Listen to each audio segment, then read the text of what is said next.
कक्षा 9 संचयन पाठ 1 गिल्लू प्रश्नोत्तर।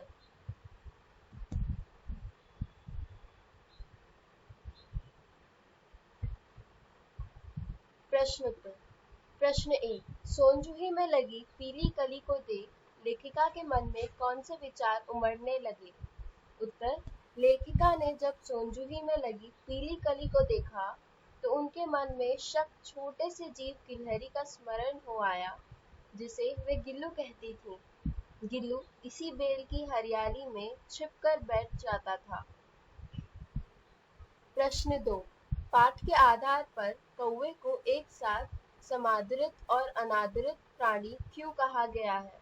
उत्तर। हिंदू धर्म में कौवे को आदर की दृष्टि से देखा जाता है। कहते हैं कि हमारे पुरखे पितृपक्ष में इसी रूप में प्रकट होते हैं। पितृपक्ष में लोग इसे आदर से बुलाकर भोजन देते हैं।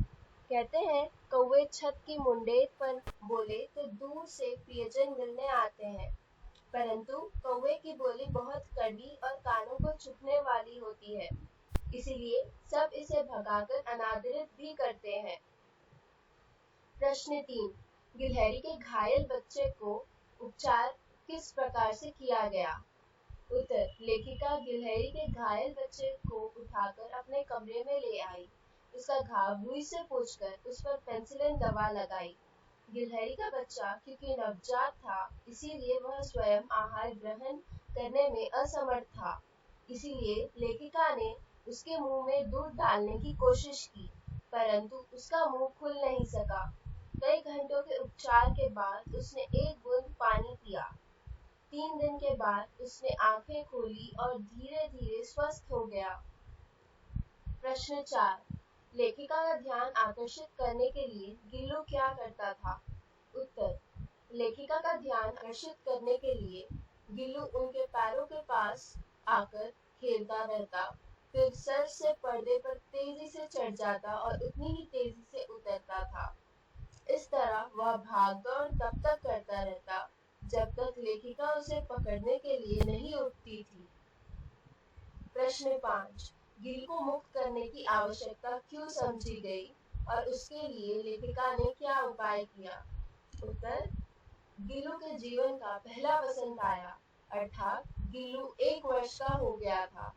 कमरे के बाहर के फूलों की सुगंध फैल रही थी। बाहर की गिलहरियां आकर जाली के पास चिक चिक करती। उन्हें देखकर गिल्लू उनके पास आकर बैठ जाता। उसको इस तरह बाहर निहारते हुए देखकर लेखिका ने उसे मुक्त करना आवश्यक समझा। लेखिका ने खिड़की की जाली का एक कोना खोल दिया, जिससे गिल्लू बाहर आकर मुक्ति की सांस तो लेता था, किंतु लेखिका को इस अवस्था में कुत्ते और बिल्लियों से उसे बचाने के लिए विशेष ध्यान देना पड़ता था। प्रश्न 6। गिल्लू किन अर्थों में परिचारिका की भूमिका निभा रहा था? उत्तर। एक बार लेखिका बीमार हो गई।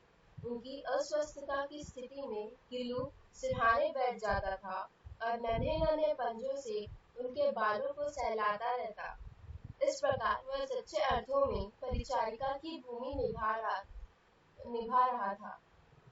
प्रश्न 7। गिल्लू की किन चेष्टाओं से यह आभास मिलने लगा था कि अब उसका अंत समय समीप है? उत्तर। गिलहरियों का जीवन 2 वर्ष से अधिक नहीं होता, अतः गिल्लू के जीवन का भी अंतिम समय आ गया था। उसने दिन भर कुछ भी नहीं खाया, न बाहर गया।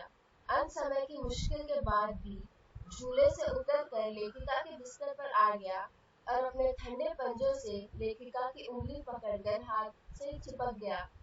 गिल्लू ने लेखिका की उसी उंगली को पकड़ा था जिसे उसने पहले घायल अवस्था में पकड़ा था।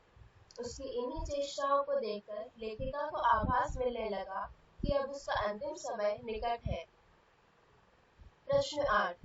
प्रभात की प्रथम किरण के स्पर्श के साथ ही वह किसी और जीवन में जागने के लिए सो गया का आशय स्पष्ट कीजिए। उत्तर। लेखिका का इस कथन से आशय यह है कि सुबह होते होते गिल्लू की मृत्यु हो गई और वह हमेशा के लिए सो गया, ताकि वह किसी नए जीवन को पा सके। लेखिका ने गिल्लू को अपने पारिवारिक सदस्य के भांति पाला पोसा था। उसके अंतिम समय को देखकर लेखिका दुखी हो गई। उनके अनुसार विधाता ने जीवन को दो पहलू दिए हैं, जीवन और मरण।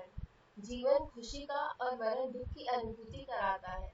गिल्लू जीवन रूपी सुबह का उजाला फैलाने के लिए मृत्यु की अंधकार रूपी गोद में समा गया था। प्रश्न 9।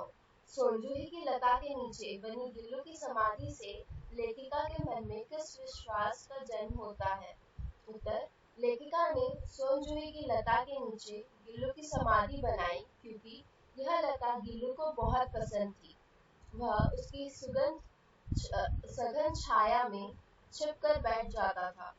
लेखिका को विश्वास था इस सोनजूही पर लगने वाले पीले फूल गिल्लू के रूप में ही होंगे। सोनजूही में जब पीले फूल खिलने पर लेखिका के समक्ष गिल्लू की स्मृति साकार हो जाएगी, जिससे ही लेखिका को संतोष मिलेगा। धन्यवाद। हमारे चैनल को लाइक, शेयर और सब्सक्राइब करना ना भूलें।